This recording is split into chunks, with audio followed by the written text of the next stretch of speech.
Our deepest fear is not that we are inadequate. Our deepest fear is that we are powerful beyond measure. It is our light, not our darkness, that most frightens us. Your playing small does not serve the world. There is nothing enlightened about shrinking so that other people won't feel insecure around you. We were all meant to shine as children do. It's not just in some of us, it's in everyone. And as we let our own light shine, we unconsciously give other people permission to do the same. As we are liberated from our own fear, our presence automatically liberates others.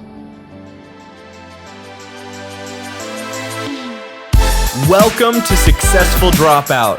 This podcast is for the outliers, the innovators, the rebels, those that dare to dream and act on their dreams.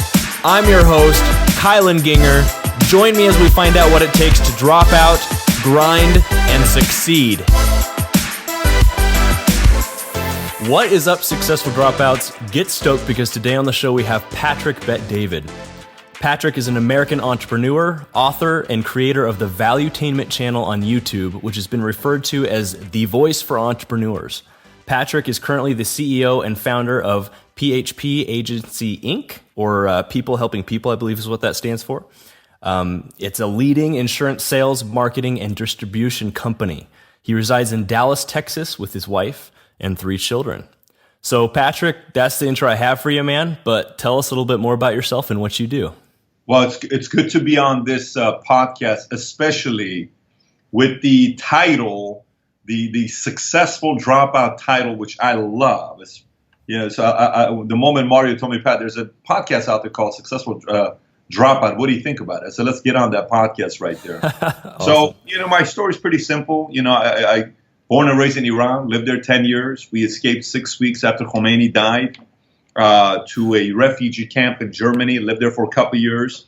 That was the first opportunity I got about entrepreneurship. I started collecting beer bottles at a local swimming pool because a new Super Nintendo was coming out.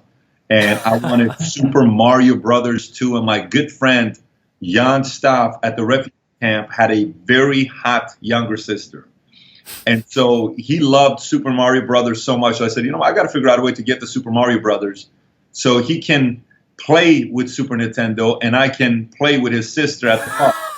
It was a great trade-off, man. I went to the local swimming pool. I collected 5,000 beer bottles. It was 249 marks I needed to buy the video game set I did at the local Kaufhof. And then I became the coolest cat at the refugee camp. Everybody wanted to play the Mario Brothers. It was cool. So then we left. We came to the States, America, November 28, 1990. I was 12 at the time. Went to school. I had a 1.8 GPA in high school. I never understood why I had to study mitosis and meiosis and all those things and CPCTC, if you remember those CPCTC type of stuff with congruent triangles from congruent parts of congruent triangles are congruent. And I was the guy that if I went to school today and I was 16 years old, I would be overly medicated today because any one of the symptoms you think about, I had ADHD, hypomanic, hypo, any of the stuff they wanted to call, I would have been labeled with it. So after high school, joined the Army. I went to the Army for 3 years at the 101st Airborne Division, Air Assault. And then I got out and I wanted to be the next Middle Eastern Arnold Schwarzenegger. I was going to marry a Kennedy. I was going to be a 8-time Mr. Olympia. And I was going to go into Hollywood and one day run for governor of California. That's what I was going to do. Awesome. And that was the dream. And so until I realized how much steroids and growth hormone I had to inject in my body, I said, no, we're not doing it. And I stopped it. And I started working at Bally's. I met a girl. She would always pick me up in a different car. And I said, what do you do? She told me she's in financial services. I started working at Morgan Stanley Dean Witter. And day before 9/11, without a 4-year degree. And then my career got started in the industry. Then I went to Transamerica for about 7.5 years. And I started our firm on October of 2009 with 66 agents out of one office. And 7 years later, we're at 3,300 agents in 49 states. So that's kind of what's happened throughout this time. Wow, it's an incredible story, man. You've done a lot.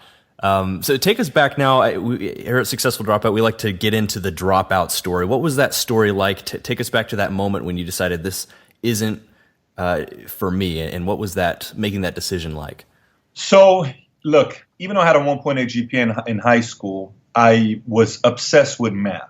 To me, everything in life is math. So I look at everything like, over here, I got a curtain. So in my mind, I'm trying to see if I can guess how many curtain layers there are. Is it 103? Is it 105? I don't know. My brain looks at everything as math. When I looked at you, when you were talking, I was counting the windows behind you, those bars, how many bars there is, the steps you were I'm trying to visualize your entire house. I do everything through the eye of a mathematician. So one day, I'm taking this calculus class at Santa Monica Community College, which is where Arnold went to school. And this math teacher is teaching a class. She shows this formula on the wall, on the board, and she made a mistake. And I said, that's not right. You didn't do it right.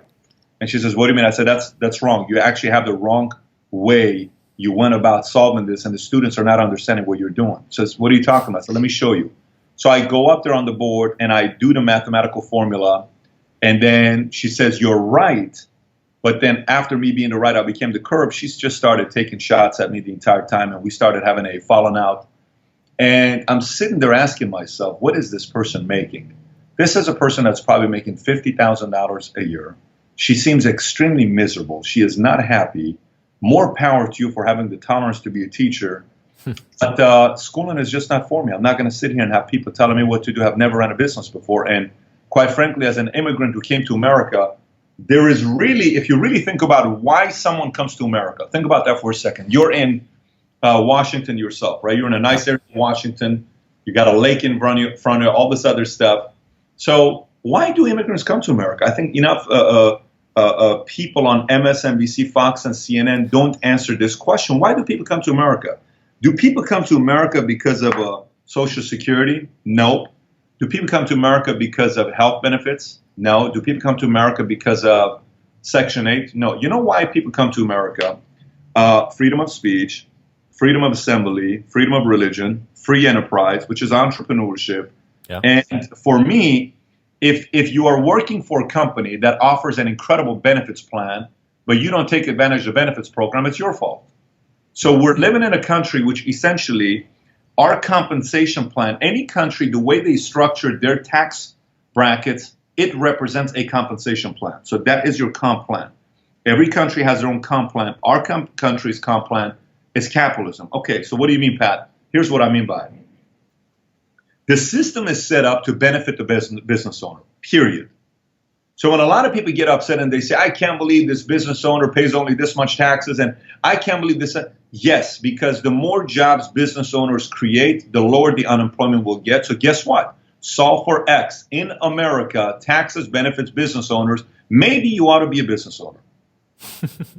So that's really what it comes down to. So I'm sitting there saying, what is really the purpose of now? When you think about starting a business, we're not talking about everybody has to start the next Facebook or the next Google or the next Apple or the next. Totally, yeah.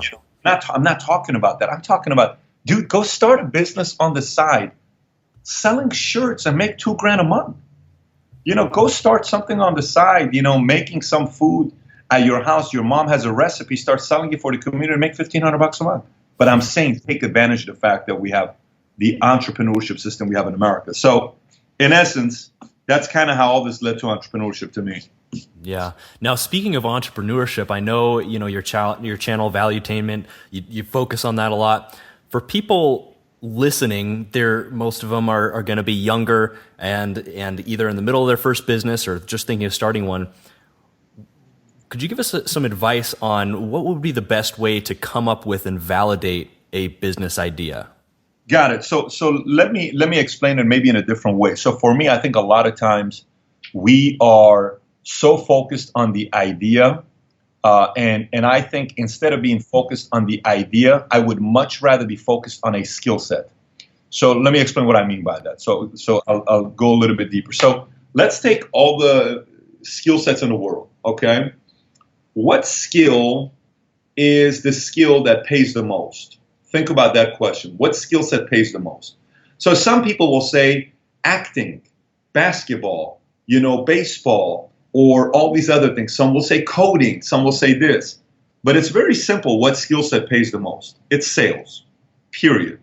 No skill set pays more than sales. Nothing. There isn't a single skill set that pays more than sales. By the way, I interviewed Steve Wozniak back in 2010. And Wozniak and I were together, and you can see his interview. If you type in Wozniak on YouTube, my interview will come up with him.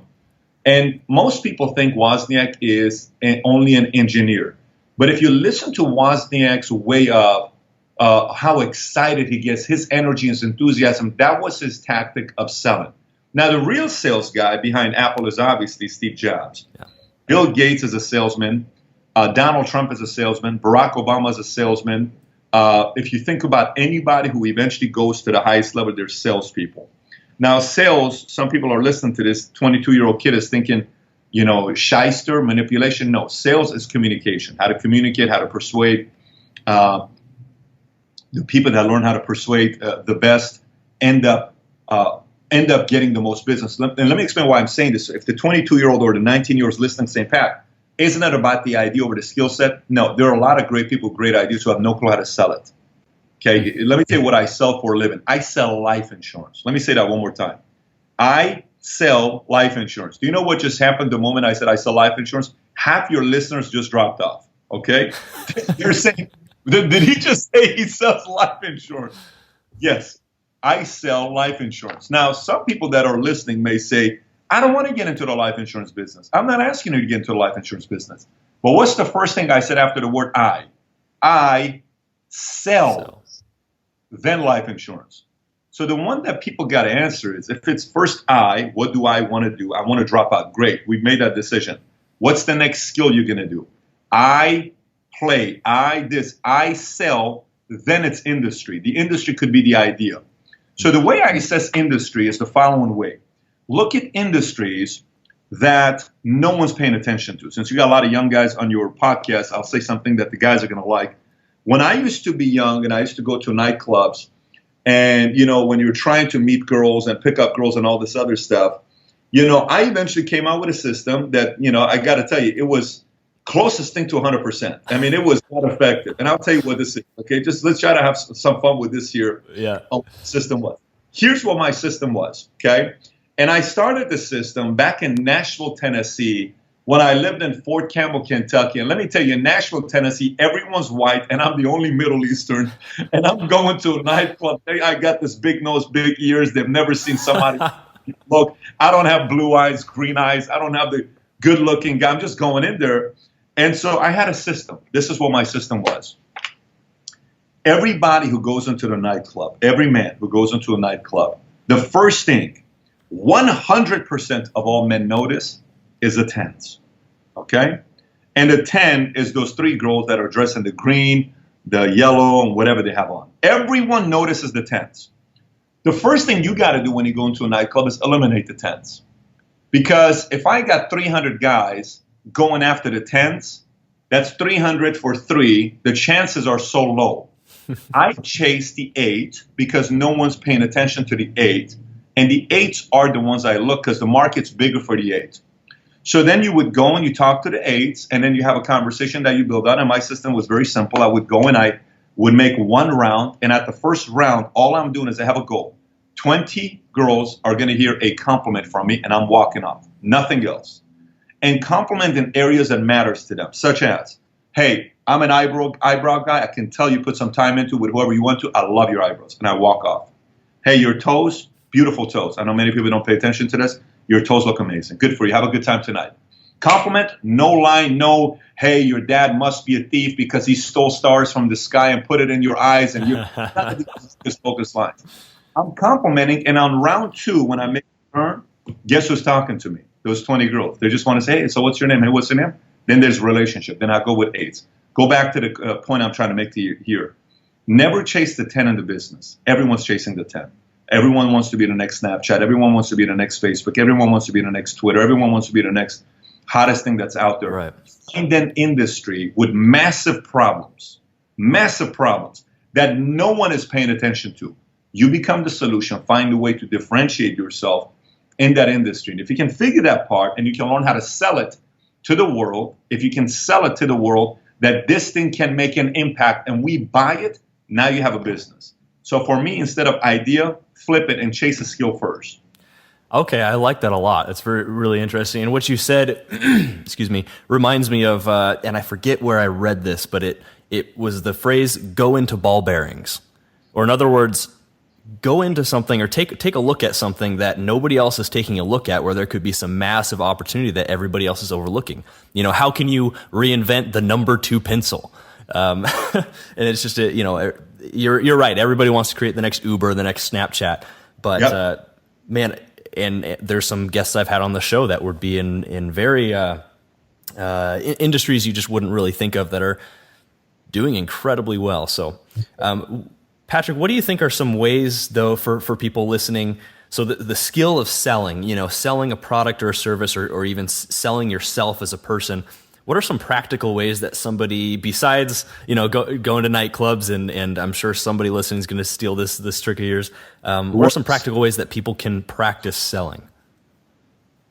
What are some practical ways that people can get better at selling? So, look, it starts off very small. And let me tell you what it is.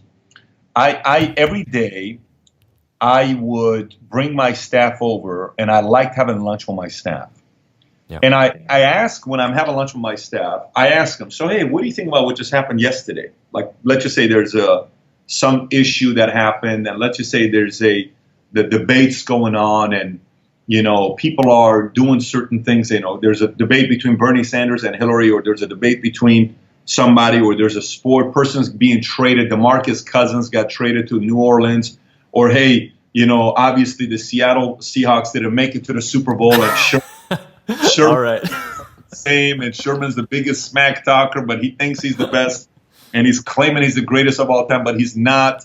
What do you think about that? So let me tell you what I would do. I would throw a topic out there for lunch. And then you know what would happen? I watched everybody would start debating. And the person that made a point that convinced everybody else is typically the best persuader. Because everything is an opinion. It's not like you're going to be able to give 100% proven. It's like saying, who's the greatest of all time in basketball? Now, I'm going to say Michael Jordan. Somebody's going to make a case for Magic Johnson. Someone's going to make a case for Bill Russell. Someone's going to make a case for Will Chamberlain. Someone's going to make a case because it's LeBron James or Oscar Robertson or whoever, Kareem Abdul-Jabbar. Everything is an opinion, but whoever's the best salesman is who gets the job. Think about who is the most famous sports analyst today that gives us opinions on all sports. Who's the name? Stephen A. Smith. So think about Stephen A. Smith. I don't know if you know who Stephen A. Smith is. He's the Stephen A. Smith. If you go on ESPN, he's everywhere. He will give his opinion on every single thing, right? Why does he do so well? He's the best at selling. He's the best at selling his opinion. So get involved with conversations. Start having debates with people. Talk to people. Like debate topics, truly. And see why you lost and see if you can persuade. So I used to do one thing. I used to go out there to Ferrari and Lamborghini dealerships. And I would walk in and had one intention. My intention was to see if the salesman believes I can afford the car. That was all my intention was. I just wanted to see if he believed I can buy the car. So if he walks away and says, oh, enjoy the cars here today. Hi, how are you? Good. Enjoy the cars here today. He doesn't believe I can afford to buy the car. And then if I walk into place and he says, hi, how are you? Is there anything in particular you're looking for? I said, yes, I had my attention on the Ferrari 430, and I wanted to see which ones you had here in your inventory. Let me show you a couple of the ones that you have. So what is it that you do? I run a business. Okay, interesting. He looks me up and down. He's sizing me up to see what I'm in. He's looking at my posture. He's looking at the way I look at it. When he shakes my hand, he feels the sweat in my palm. He wants to see if my eye is twitching. He wants to see if I have composure. And if I can hold myself together, I just sold him that I can afford a Ferrari even though I'm broke. I did this with cars and I did this with homes. I'd go to $6 million properties and I'd walk in, and there's two ways real estate agents look at you. First, they look at you and they say, well, Joe, looking at the house, you can't afford it. Or they will look at you and say, I would you? Let me give you a tour. Let me show you the house. Would you like me to show you the house? If they want to show you the house, they believe you can afford it. Get yourself involved in conversations that you could be wrong and debate yourself out of it.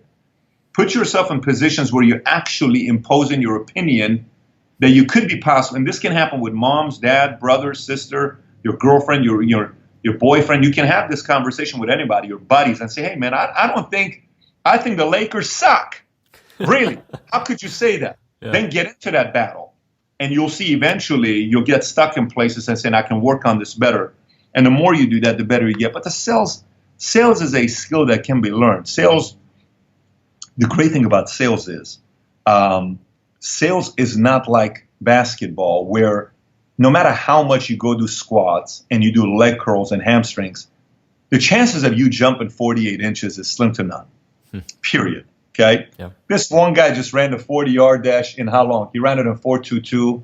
I don't know if you heard about this guy, Ross, broke the record for the fastest ever time. He ran the 40 in 4.22. Wow. And let me tell you what 4.22 is. Chris Johnson ran a 4.35.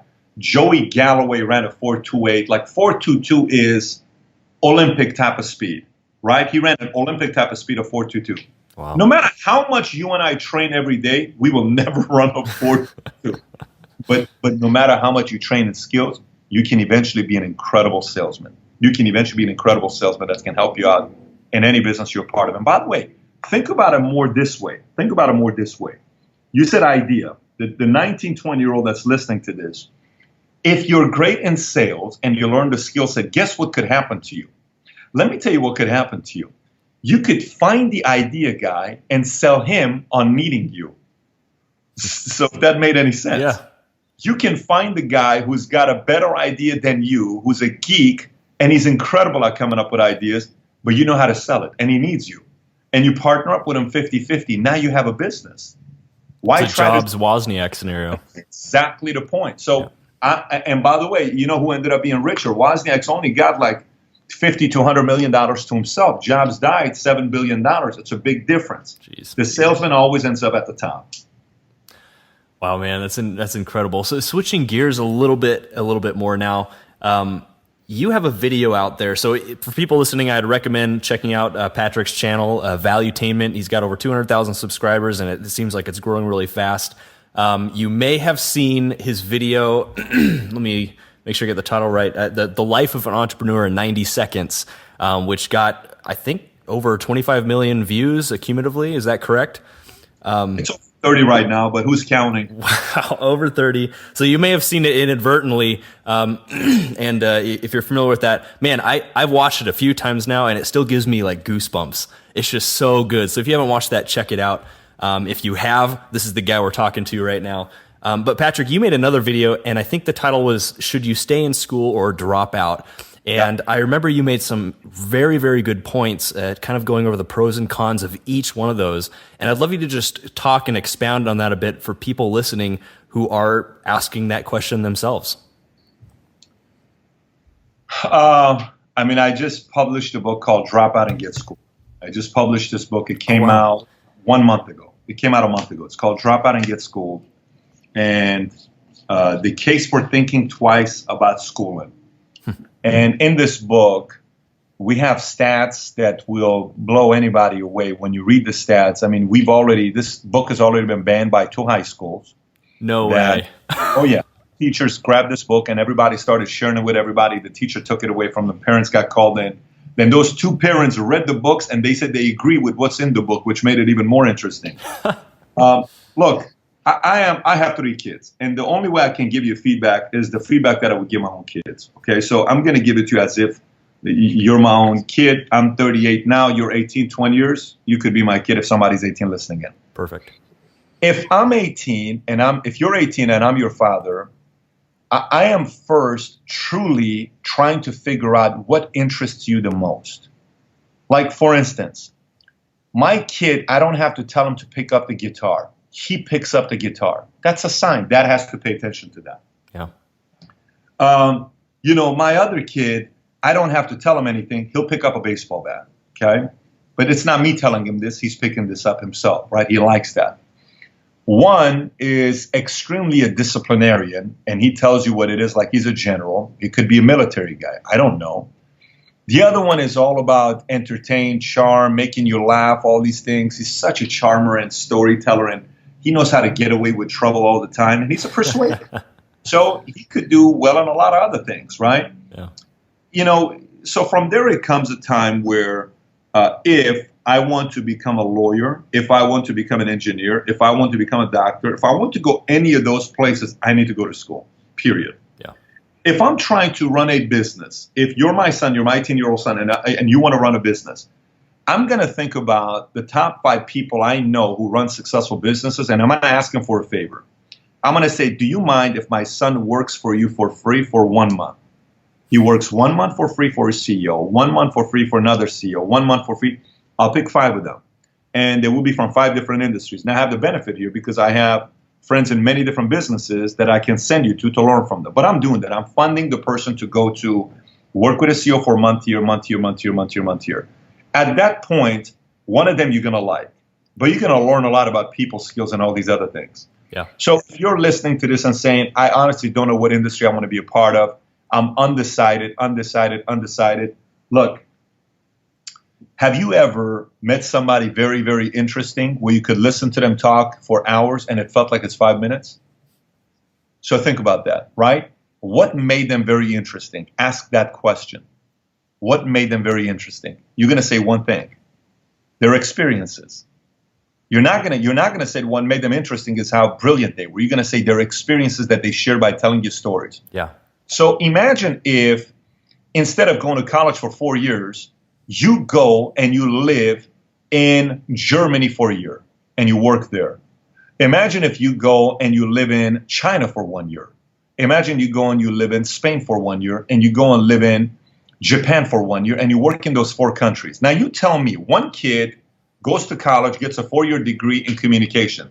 Another kid goes and lives in Germany, lives in China, lives in Japan, lives in Spain, comes back with 1,000,001 stories. Who do you think is going to be more interesting in an interview with more people skills and more life experiences? It's probably the one that traveled the world. So if spending $200,000 or $100,000 for colleges is going to be that, I would much rather do school backwards. And what I mean by doing school backwards would be the following. First, go get some life experiences and skill set, and then fail miserably between 18 to 22. If nothing worked out for you, truly nothing worked out for you, no opportunity showed up, then go to college at 22 years old. But you don't need to go to college from 18 to 22. This is the first time you're going to be free. Give your brain a 4-year break. Go see the world. Learn a skill set. Work under some incredible, talented minds and brains who have done a lot of great things. And then you'll figure out to say, you know what? When I worked for this guy who he was running a business that does, contracts for publishing companies, et cetera, what I liked about him is that one time I had coffee with him, he told me the reason why he got his degree in law was because it helped him with contracts and it helped him to do this. You know what, Mom? I want to go to school to be an attorney. That's what I want to do. Because I want to go out there and start a digital publishing company, and I want to know the contract so well that whoever I bring as an author to me, I already know how the contract's going to be written. Well, then good for you. Now you're inspired. Now you have something that inspired you to go out there and do something that gets you excited, and it's intentionally going to school instead of just winging it to go to school. So I would say that would be my approach. Patrick, can you tell us about what would you consider to be your worst entrepreneurial moment to date? What's the story there? Oh man, I got a lot of them, but I can best tell one. you. Well, let's tell you the first one, because the first one was a mental breakdown. I mean, I had a mental, emotional, anxiety, panic attack, all that stuff. So I lost a girl who had already picked out a ring. We were already getting engaged. We're getting married. I lost the girl. I lost every single penny I had. I was in it $49,000, and I lost my cars, everything. I'm living in a small place, not in the best community. And I am, how old am I at this time? I am 23 years old. And I will never forget, 23 going on 24. It's New Year's Eve. I have 50 cents in my checking account. All my credit cards are maxed out. I'm with a friend who just got out of the Army and is absolutely broke as well. We're in Hollywood. We're thinking about, it's New Year's Eve. Ryan Seacrest, I don't know if you know who Ryan Seacrest is. Ryan Seacrest is on the radio, and he's doing the countdown, and everybody's at nightclubs, everybody's at bars, everybody's at places that they're partying together. We would love to go. I don't even have $20 to my name. My dad had a heart attack. He's working at a 99-cent store. He has no money. My mom's back in Iran. I'm not from a wealthy family. I'm from a family where we were on welfare. And so I'm in this car, and he says, let's go to Universal Studios. I said, for what? To meet a girl and buy what drink? You can't do anything. We got nothing to go to Universal Studios for. So City Walk. We went to In-N-Out. We bought a double-double, one of them, with water. We literally cut it in half with our hand. He took the half, I took the half. I'm in my Ford Focus. The car is parked in the back of Universal Studios. And Ryan Seacrest does the countdown, 10, 9, 8, 7, 6, 5, 4, 3, 2, 1. And when it hits countdown, I literally wasn't excited about anything of it being a new year. It was like, I don't care about a countdown. What the hell am I going to do with this countdown?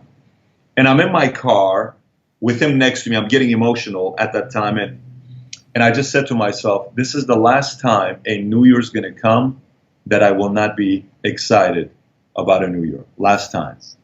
I went back. My dad at that time had a heart attack as well.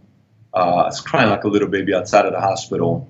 When I tell you, it was as if overnight you wouldn't recognize my eyes. When I look at someone's eyes, I can tell if somebody sleeps too much. I can tell if somebody's too casual. I can tell if somebody is lazy. I can tell if somebody's hungry. I can tell if somebody is lying. I can tell. You can tell. We're not fools. We can tell. And when we think like we're assuming you're right, you're not. That person is lying to you. You know, there are a lot of times that you're actually right. I can tell if somebody's in the hunt or not. And typically when I see an entrepreneur and I'm talking to them, their eyes will tell you if they're full of it or if they're hungry to get after it. When I tell you overnight, my eyes, Kylan, overnight, you wouldn't recognize my eyes. I was a whole different human being the next day. Came to work. I slept maybe 5 hours a night for a span of 7, 8 years. And I got to work. And next thing you know, I made my first 6 figures, then $250,000, then $500,000, then 7 figures a year, then multi-7 figures, then, you know, all this other stuff. And then net worth now 100 million and growing and all this. But I never thought at that moment it was going to be like this evolving. But I had hit so rock bottom, self-esteem, low self-esteem, insecure. I wanted to go back in the Army. I was ready to throw in the towel. Everyone from the Army was telling me, Pam, why don't you come back in the Army, man? Everybody in the Army misses you. You should come back in the Army. And I was this close of going back in the military and doing the 20-year term and benefits and all this stuff. And I'm going to make $2,200 a month in the Army. Almost did it. But I am so glad I didn't, and I stuck it out. But I will tell you, at that moment, I thought nothing was going to go my way. Nothing was going to go my way. Wow. And slowly but surely, momentum turned. So it's just the fact that you just literally hit rock bottom. There was nowhere else to go. You couldn't go any lower. You couldn't go anywhere but up. Yeah, I mean, that was the case. But also, you know, you got to know that in boxing, you'll learn a lot about a fighter when he gets his first knockout, like first time he gets knocked out. You'll learn a lot about yourself when you hit rock bottom. You'll learn, like I think one of the best things that can happen to a 22-year-old kid, if by 22 years old, you have had a girl absolutely break your heart into pieces, you've been bullied, you've been made fun of, you've had some embarrassing moments by the time you're 18, 19, 20, 22, the sooner it happens, the better it is for you. I am all about a heartbreak happening at one point, because you need to realize everything can be taken away from you in a heartbeat. If you get too cocky, too arrogant, and you lose your paranoia, and you think you're bigger than life, and you're the strongest, greatest of all time, all this other stuff, that's when all of a sudden, boom, you get hit in the face, and you lose everything. You say, man, why did I even let this thing happen? Because you took your eye off the ball. That's what happened. So, you know, yes, we learn a lot about, the world learns a lot about us on how we behave and respond when we hit rock bottom. I believe in a big way. The 59-year-old man you meet right now that just got a regular job making 43 grand a year on his third marriage, and he smokes a pack a day, and he's pretty much given up on life. His highlight is Friday, Saturday, Sunday because he watches football. You can see that 59-year-old man and trace it back to a 21-year-old heartbreak and loss that he had. And no, 38 years ago determined who this man was going to be when he made that decision at 21 years old. And I hate to see it happen, but it happens so many times. We got 3,300 sales force, and I see people who are in their 50s who are trying to get their life going back again. And they tell me a story at 21, 19, 22, what happened to them. So when you do hit rock bottom, don't take it too serious and don't take it too lightly. You got to hurry up and come out of it and get some progress. But things are going to be fine, but we will learn a lot about. Unfortunately, there's not a 19-step formula when you go through this. No, that doesn't come with a manual. Raising kids doesn't come with a manual. When you get married, you think marriage is so beautiful thing. It's a lie. Marriage is a lot of work. Yeah. Marriage is a lot of work. Raising kids is a lot of work. For every one kiss and one beautiful moment you're going to have with a kid, you're going to have 19 moments that are annoying, that you will have sleepless nights, that they'll be obnoxious, that they'll ride all over your car, and they'll do some things where you're like, what the hell did I do? Why did this just happen? And that's pretty much how life is. You work your butt off to have that one beautiful moment that you get to share for the next 30, 40 years. And it's still worth it. I highly recommend it still, and not just saying I'm going to go play small life. Yeah, it's so important to have that perspective. And just you telling that story, it just brings, it was a few years ago now, I had a construction company, and there was a period where we almost went bankrupt, and it was to the point where we owed some workers, we'd hired a sub who had hired some workers who were pretty shady people, and we couldn't pay them. And I remember sitting in a rental car. We were losing money every day. We were looking at bankruptcy, and I'm sitting in this parking lot, and I'm watching these workers walking around, and they were incredibly mad. They were looking for me, and I hadn't made contact with anybody. I hadn't told anybody I was in town looking at this project, and I was just watching them just fuming, looking for me. They were talking to the receptionist at the property we were working at, and she was calling me saying, "These guys are super pissed off. Where are you?" And I was, I was lying to her and tell her like I'm not there yet. And it's just, I had my first panic attack, and that was just absolute rock bottom. And now every time something even goes remotely wrong, my brain just automatically clicks back to that day, and it's like, it can't get any worse than that. As bad as I think this is right now, I am so glad I'm not there. And so I love that story, Patrick. Thanks for sharing that.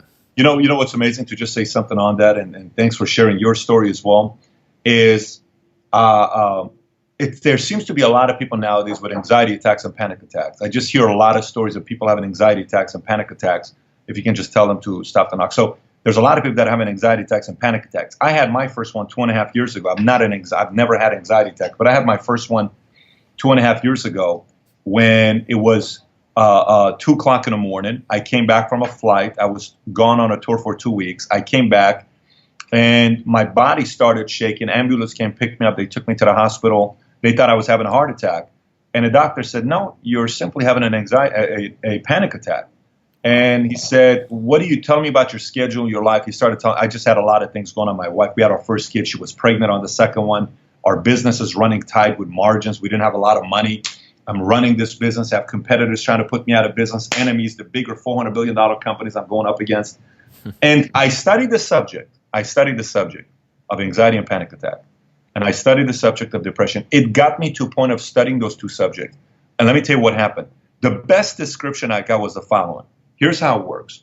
If this is a lever, whenever you find yourself being depressed, you're thinking about something having to do with your past. Whenever you find yourself having anxiety attack or panic attacks, there's something you're worried about the future. Yeah. Okay? That lever allowed me to, in the moment, and say, wait a minute, why are you being depressed? Well, because you thought about what happened 13 years ago. You can't control that. Get over it. Yeah. Right? What can we do for today? And the moment I realized my palms are getting sweaty and my heart's in the middle, I'm getting anxious, is because some event's about to take place and I'm getting nervous.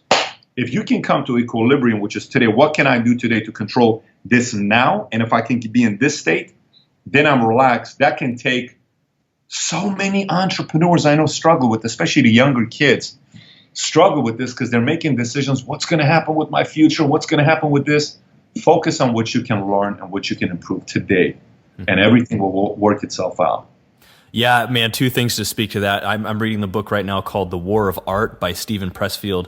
If you're listening, you haven't read that book, it's incredible. And for the first couple chapters, he talks about resistance. And resistance, he talks about it like as a noun. It can possess these qualities, and it's always working up against you. And at the end of the day, if you sit down, if you do your work, even if you don't feel like it's been productive or you were even successful that day, if you put in the time and stayed focused, you just feel so much better about, by the end of the day. And it's the things that we do consistently that make the biggest difference. And then the second thing that I was going to say, it's not coming to mind right now, but But no, I love that, man.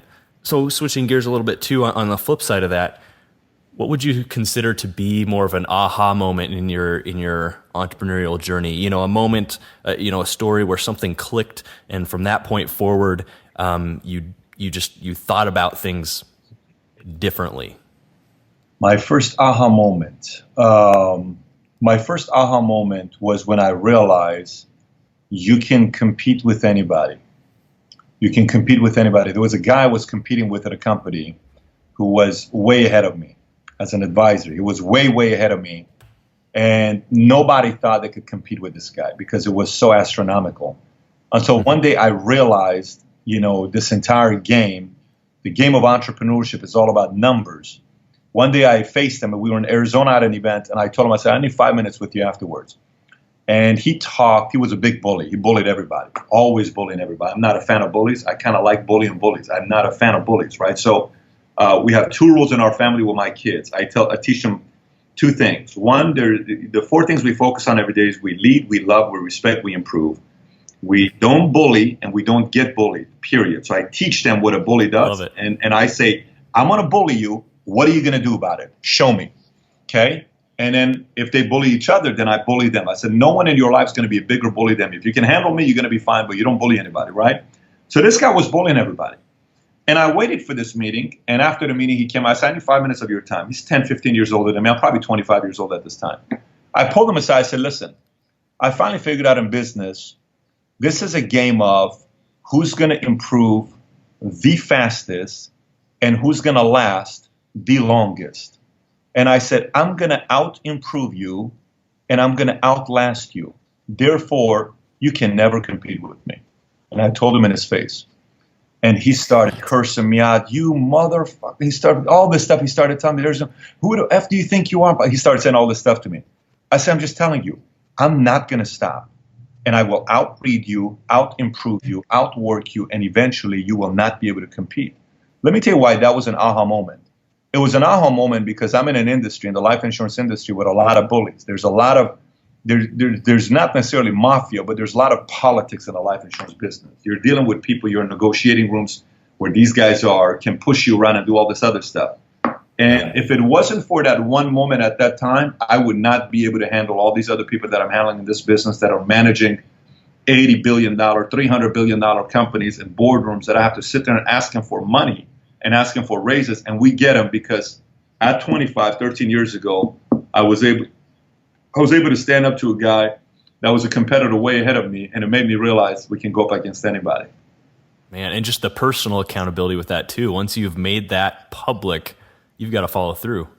Yep, no doubt about it. No doubt about it. Incredible. All right, moving on more to kind of the lightning round here. The first question I want to ask actually is, I remembered what I wanted to ask earlier.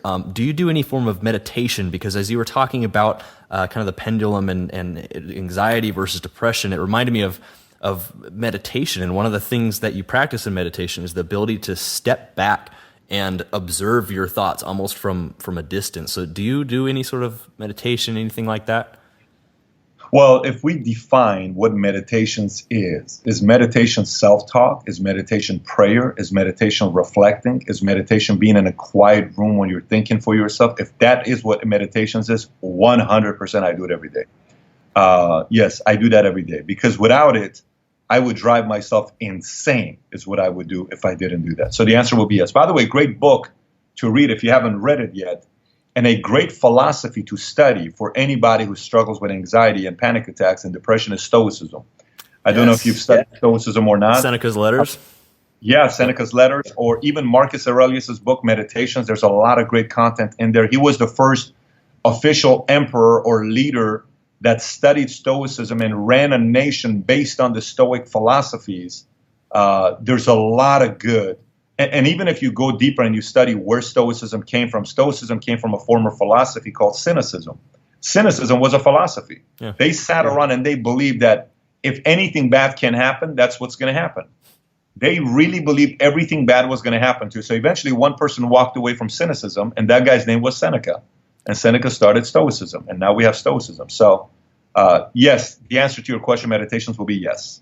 Yeah, I love that. And I was actually thinking of Seneca's letters earlier when you were talking about reaching rock bottom, because I know in one of his letters he talks about, taking a few days to wear the same clothes, eat rice and beans, and just kind of, sleep on the floor, all the while asking yourself, is this what I'm actually afraid of? Doing that kind of makes you realize and gain some perspective. My worst fears are really not as bad as I thought. So yeah, I'd highly recommend that for anybody.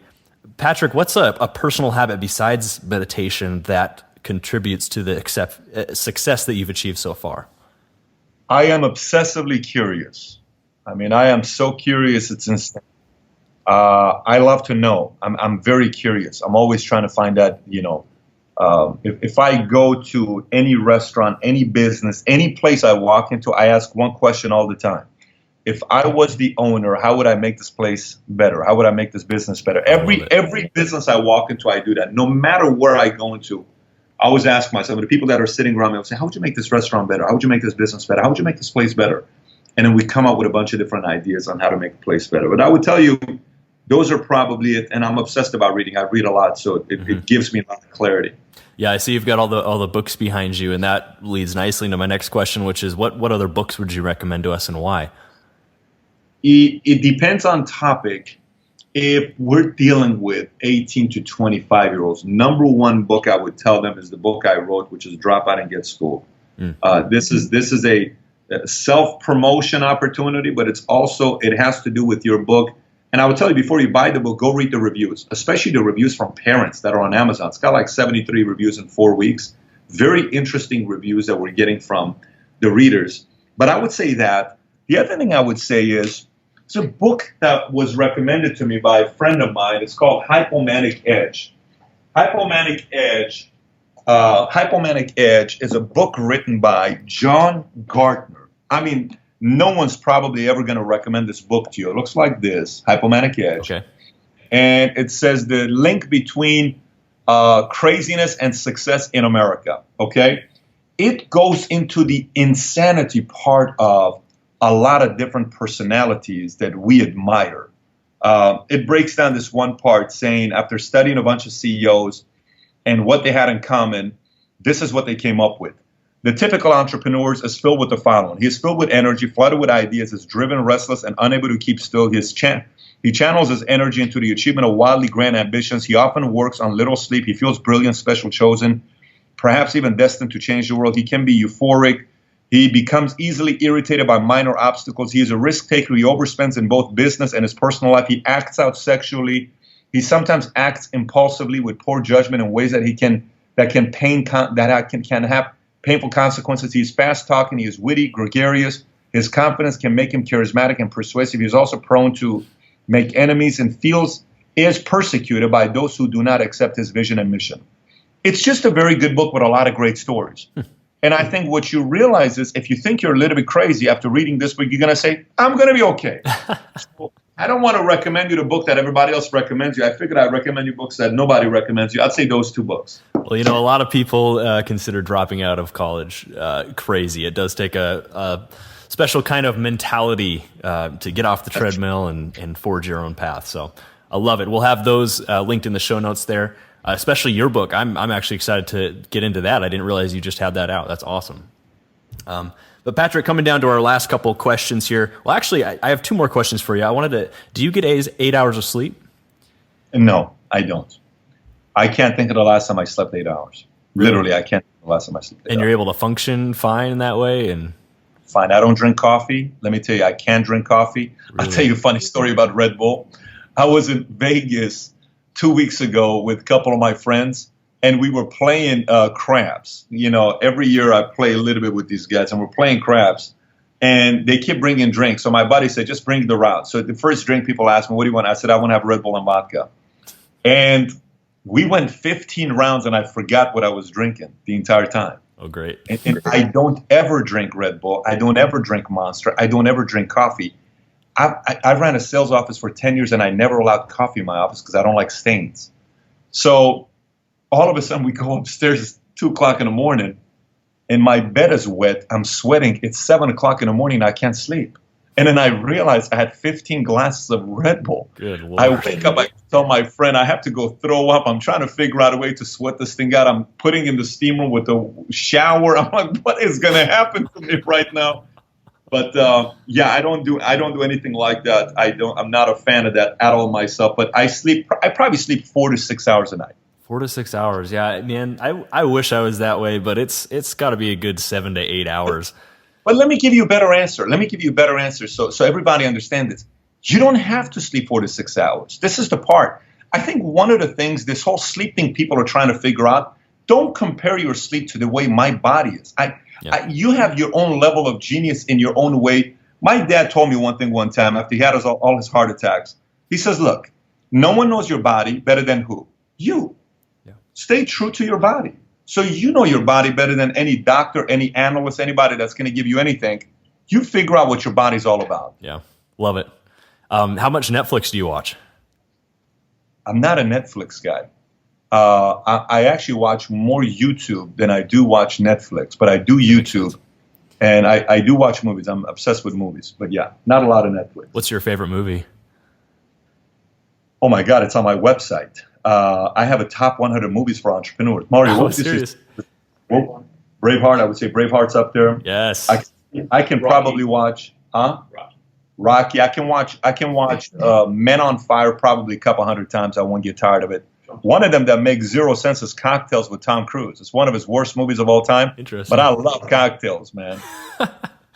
Cool. Great. Good stuff. All right, last 2 questions here, Patrick.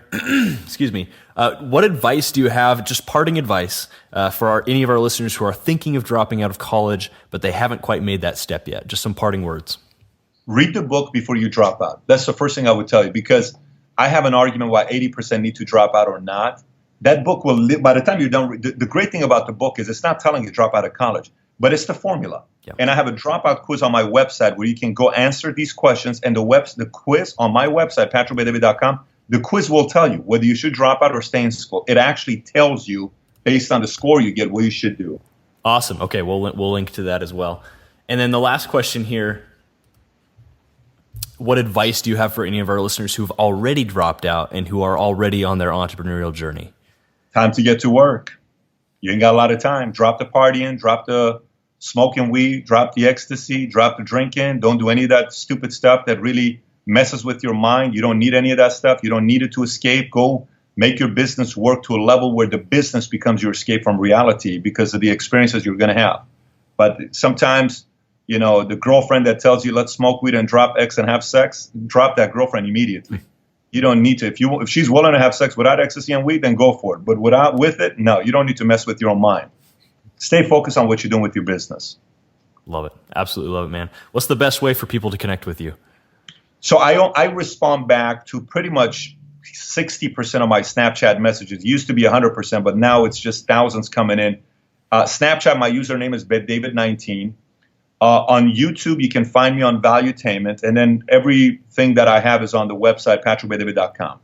Fantastic. Well, successful dropouts, you've been hanging out with Patrick and Kylan, learning what it takes to drop out, grind, and succeed today. For everything we talked about, head over to successfuldropout.com and type Patrick into the search bar, and the show notes will pop right up with links to his books and everything. And as always, stay hungry, stay foolish.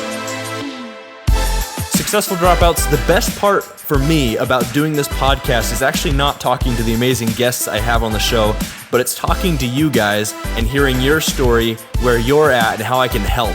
And so please get in touch with me. Find me on Facebook, follow me on Snapchat, hit me up on Instagram, send me emails. I always try to respond as quick as possible. You can find me at Kylan Ginger almost everywhere. And for my email, it's KylanGinger@gmail.com. Again, that's just my first and last name, KYLONGIENGER.